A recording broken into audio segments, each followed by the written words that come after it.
Très chers téléspectateurs de 14 TV Gabon, bonsoir. Soyez les bienvenus pour ce flash d'information du jeudi 17 novembre 2022. La guerre en Ukraine est une véritable préoccupation pour l'avenir de l'humanité, d'où la mise en garde du Saint-Père au cours de l'audience générale du mercredi 16 novembre 2022.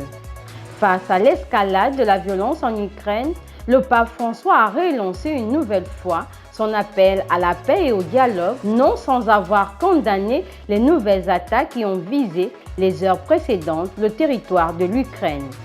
C'est à la cathédrale Saint-Louis de Port-Gentil que son Excellence Monseigneur Eusebius Chinekezi a présidé le mercredi 16 novembre la messe de suffrage en l'honneur du révérend diacre Ogula Yogula Arnold, clerc de la Société de Don Bosco, appelé à Dieu le 16 juin 2022 à Yaoundé au Cameroun.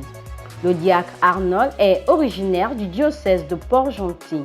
Cette messe pontificale a été très émouvante et a connu une participation immense aussi bien de la famille biologique que de la communauté chrétienne.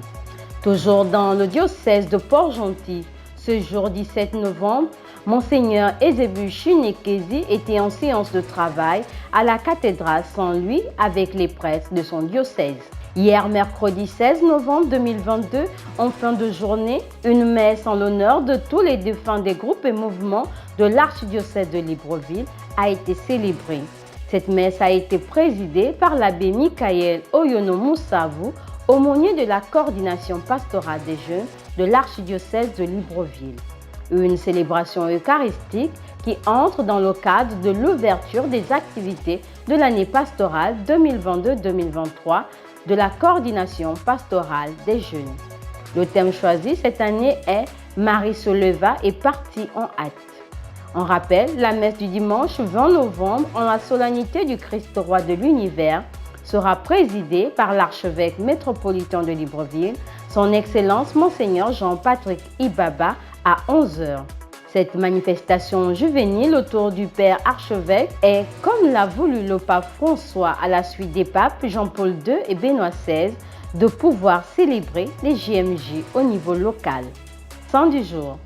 Élisabeth de Hongrie épousa à 14 ans Louis IV, avec qui elle connut 6 années de bonheur, les deux époux essayant de vivre au foyer l'idéal franciscain. En 1227, lui mourut, laissant Élisabeth enceinte. Elle choisit la pauvreté franciscaine du tiers-ordre. Elle visite et assiste les malades, même répugnants, ne faisant pas cas de son rang de souveraine d'Hongrie. Bonne fête à tous les tertiaires, bonne fête à toutes celles qui se prénomment Élisabeth. Très chers téléspectateurs de 14 TV Gabon, c'est ainsi que se referme le flash d'information de ce jeudi 17 novembre 2022. Nous vous remercions de l'avoir regardé. En route pour les 200 ans de notre Église, gardons la foi, l'espérance et la charité.